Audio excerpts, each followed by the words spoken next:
Bismillahirrahmanirrahim. Assalamualaikum warahmatullahi wabarakatuh. Perkenalkan, nama saya Uswatun Hasanah, NIM 190106007, kelas 4A. Di sini saya akan membahas materi tentang pertumbuhan dan perkembangan makhluk hidup. Langsung saja kita bahas materi pertama, yaitu ciri-ciri makhluk hidup. Makhluk hidup adalah manusia, hewan, dan tumbuhan. Sebagian besar makhluk hidup memiliki ciri-ciri yang sama, yaitu pertama bergerak, kedua bernafas, ketiga berkembang biak, keempat tumbuh, kelima memerlukan makanan dan air, keenam peka terhadap rangsang. Mari kita bahas satu persatu. Bergerak. Makhluk hidup dapat bergerak dengan cara yang berbeda-beda. Manusia berjalan dengan menggunakan kaki, ikan berenang dengan sirip, cicak merayap di dinding. Dapat kita lihat pada contoh-contoh gambar di samping. Nah, apakah tumbuhan juga bergerak? Ya, tumbuhan bergerak apabila menerima rangsangan. Contohnya pada tumbuhan putri malu.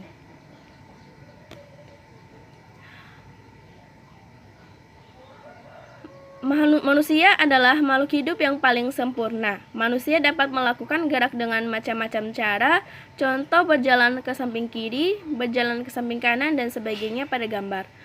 Kekuatan kaki menjadi faktor utama keberhasilan dalam kegiatan perlombaan kombinasi gerak berjalan dan berlari. Contoh kegiatan pada gambar. Dalam setiap perlombaan selalu ada yang menang dan kalah. Pemenang harus bersyukur dan tidak boleh sombong. Sebaliknya, yang kalah tidak boleh berkecil hati dan harus selalu berusaha. Bersyukur kepada Tuhan.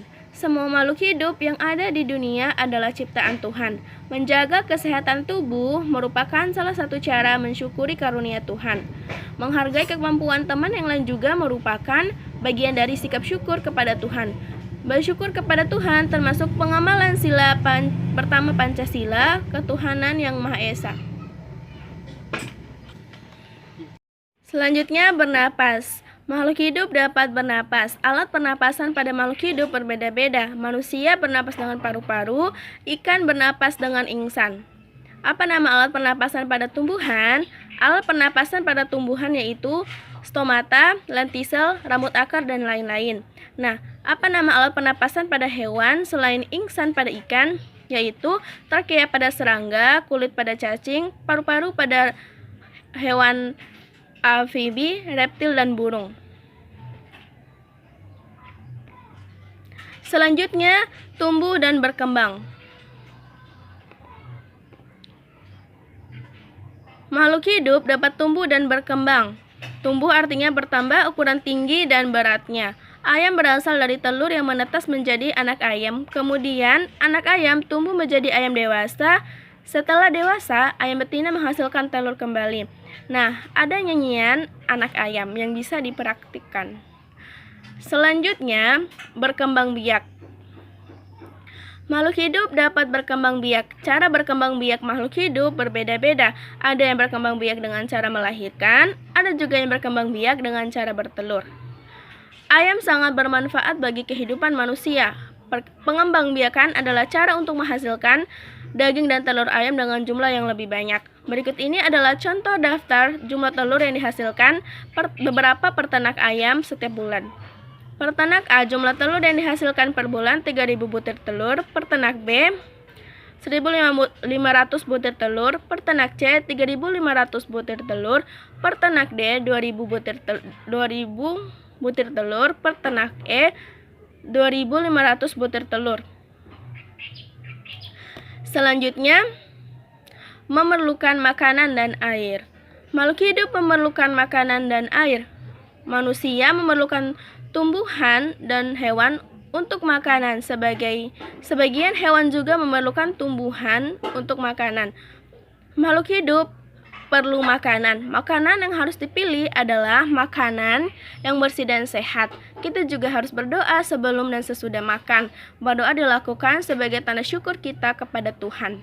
Apa nama makanan Apakah tumbuhan memerlukan makanan? Ya, tumbuhan memerlukan makanan. Apa nama makanan pada tumbuhan? Makanan pada tumbuhan yaitu zat makanan yang berupa glukosa yang dihasilkan pada proses fotosintesis. Selanjutnya, peka terhadap perangsang. Makhluk hidup peka terhadap perangsang. Kepekaan makhluk hidup terhadap perangsang berbeda-beda. Manusia, jika kita melihat sinar matahari atau sinar yang menyilaukan lainnya, dengan cepat kita akan menutup mata. Pada tumbuhan, daun putri malu akan menutup daunnya jika disentuh, dan pada hewan, landak dan kaki seribu akan menggulung badannya jika disentuh. Sekian materi dari saya, semoga bermanfaat. Terima kasih, lebih dan kurangnya saya mohon maaf. Wassalamualaikum warahmatullahi wabarakatuh.